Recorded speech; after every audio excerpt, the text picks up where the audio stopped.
炊飯器なんて全部同じじゃないのって思ったんですが、違いが結構面白かったのでご紹介したいと思います。本動画ではスペック表や口コミを参考に、大手5社の炊飯器の強み・弱みを解説していこうと思います。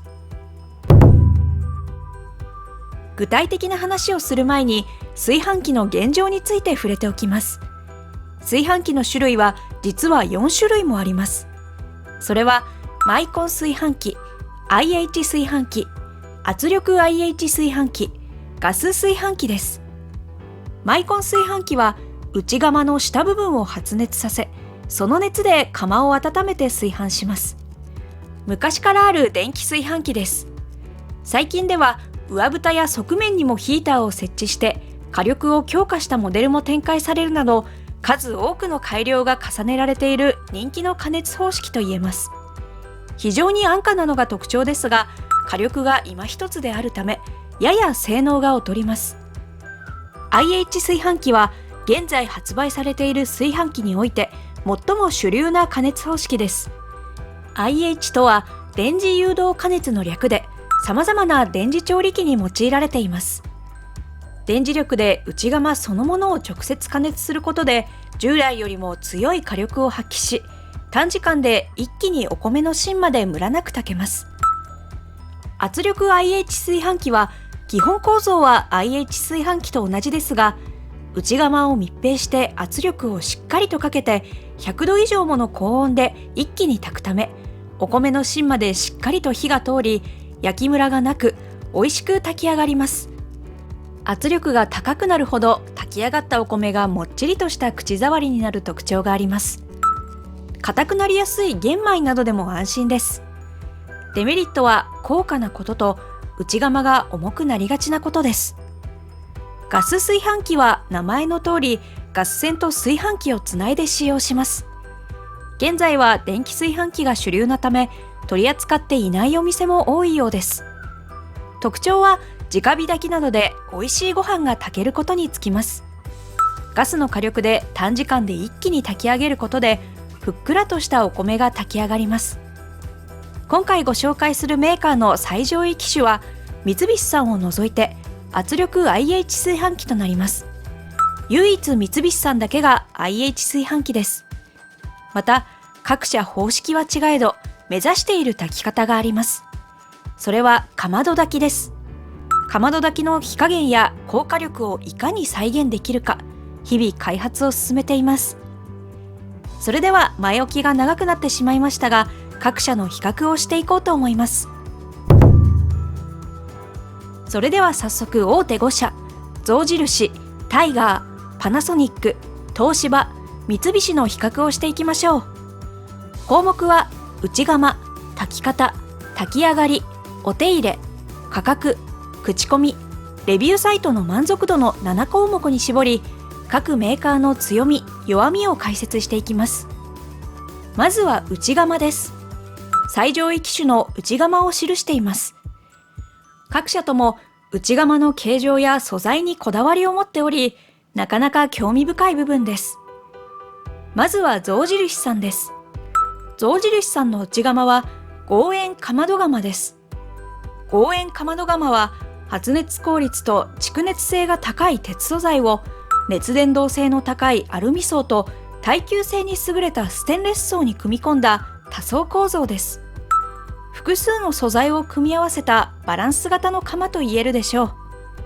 象印さんといえば南部鉄器の極め羽釜の鉄釜が有名だったのですが、2年前からこの釜になりました。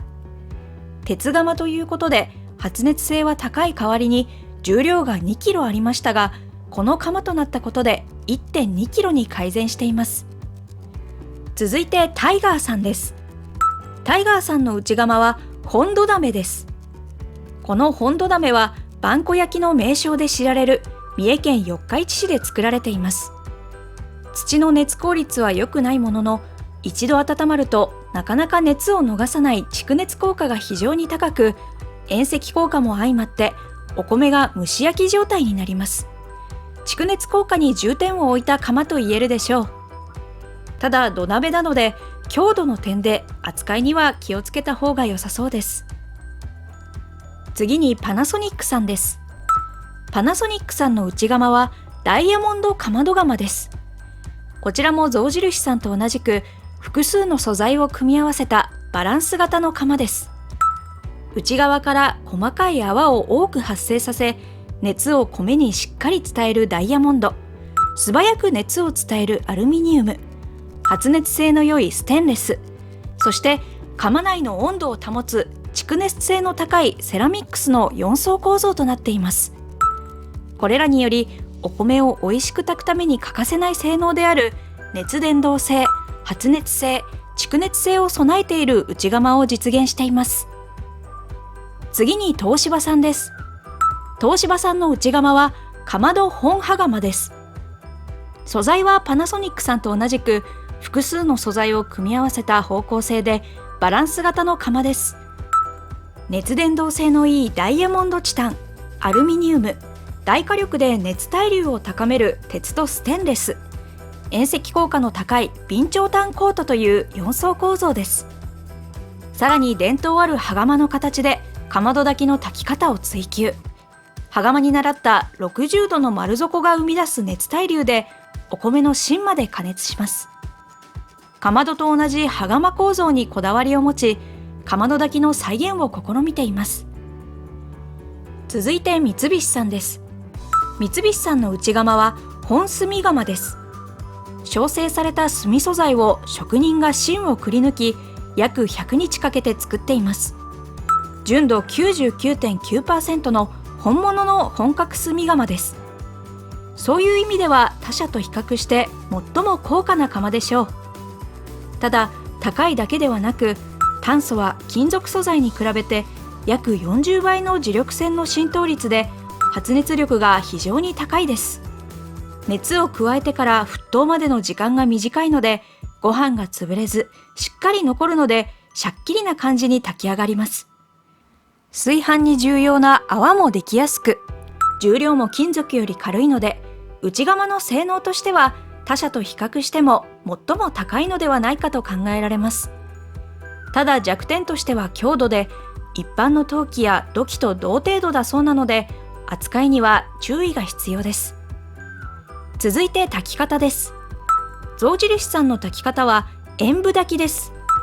象印さんはかまどの炎は部分的に強弱をつけ、揺らぎながら釜の中で複雑な対流を起こし、ご飯を炊いていることに目をつけました。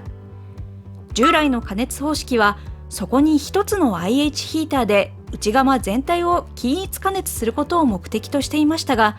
揺らぎを再現すべく、これを6ブロックに増やしました。これらに2箇所ずつ同時加熱し、部分的に集中加熱することで、複雑で激しい対流を起こし、違いは明らか。これにより、お米が釜内で激しく舞い、ムラのないふっくらとした炊き上がりを実現しています。また、ご覧のように、かまどの炎の揺らぎによる部分的な加熱も見事に再現しています。続いてタイガーさんです。タイガーさんの炊き方はご褒美炊きです。土鍋の力強く細やかな泡立ちが優しくお米を包み込み、粒の揃った艶やかで傷のないご飯を炊き上げます。そして遠赤土かまどと土鍋の遠赤効果により、業界最高約280度の圧倒的な効果力がお米を表面から内部まで均等にじっくり温めます。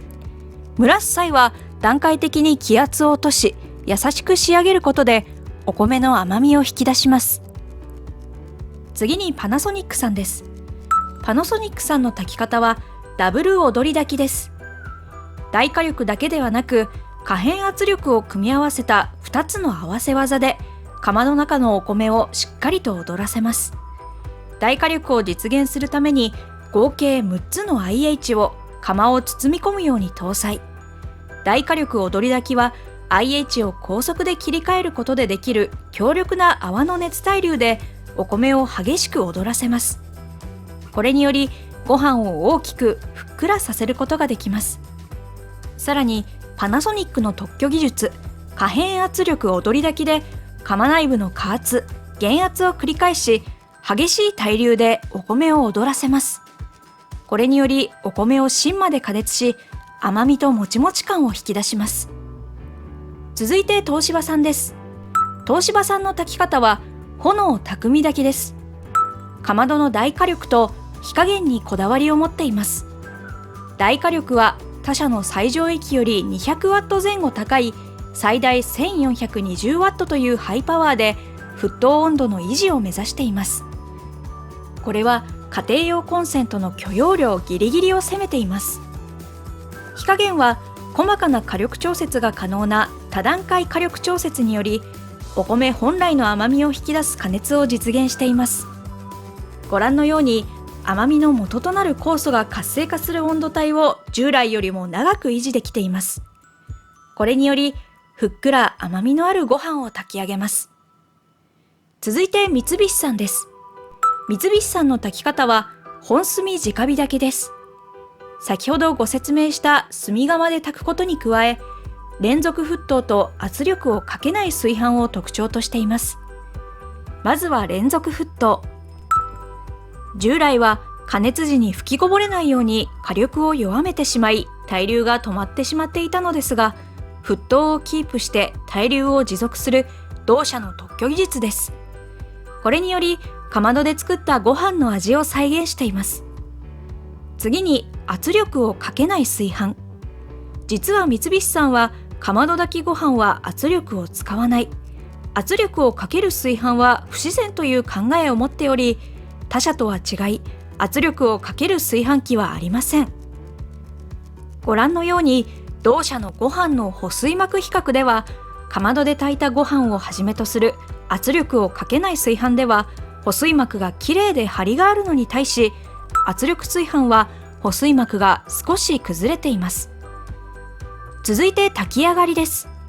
ここが皆さん最も知りたいところではないでしょうか。感じ方に個人差はありますので、あくまで参考程度に捉えていただきたいのですが、このような特徴があるようです。どれがいいということはありませんので、ご自身の好みと照らし合わせてみてください。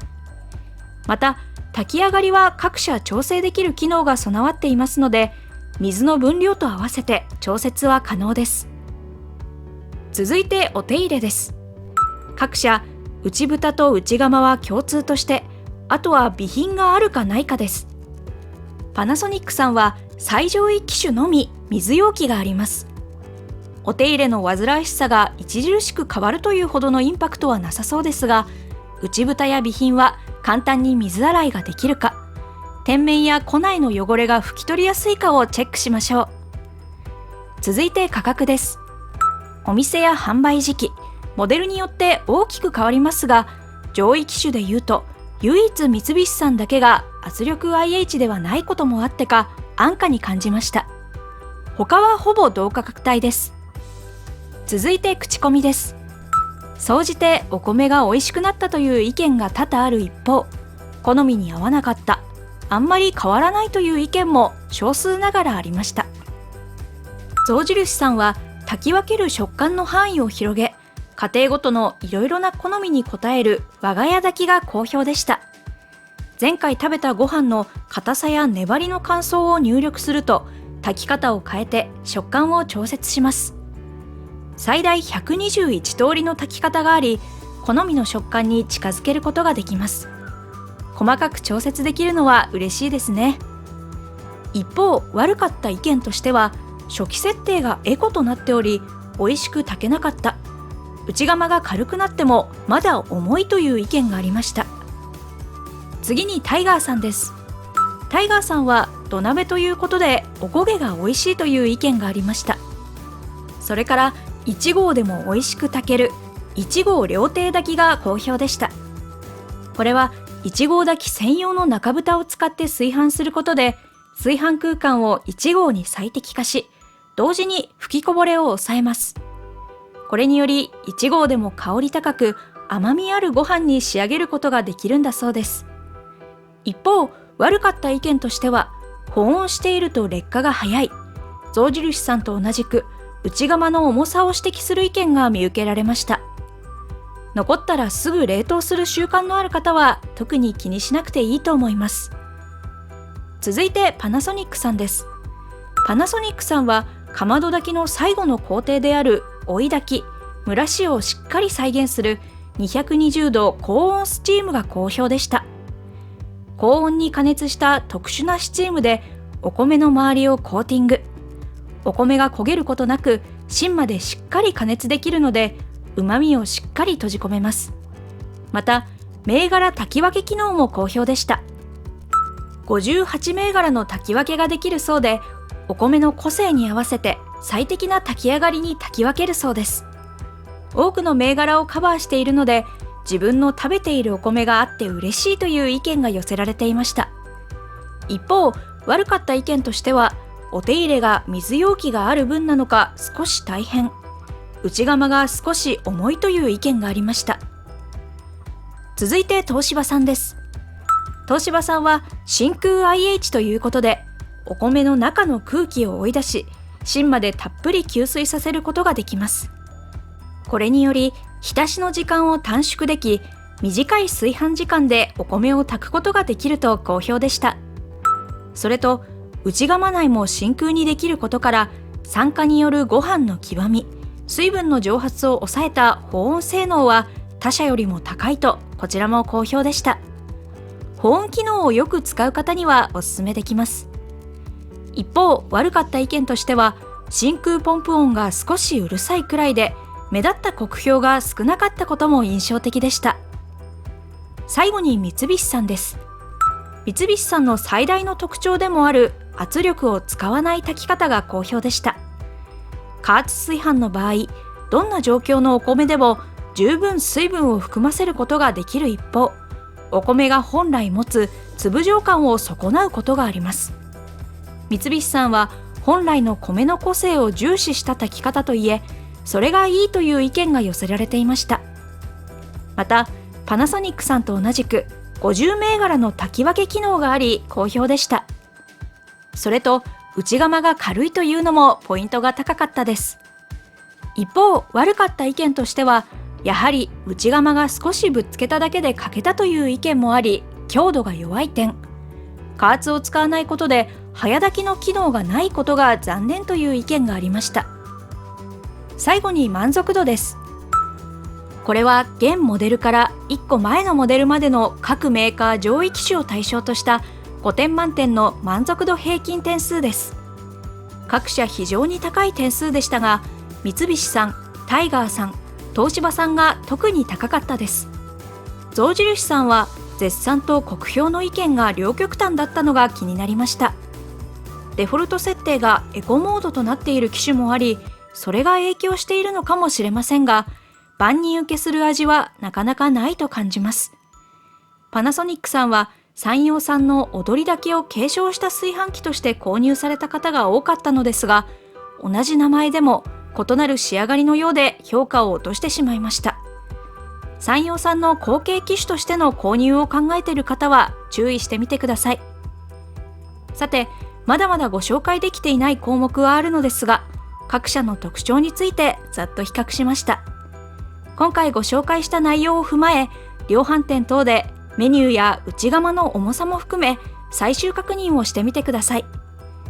今は量販店でやっていた試食もなかなか難しいご時世ですので、選ぶのも難しいとは思いますが、少しでも皆さんのお助けになればと思います。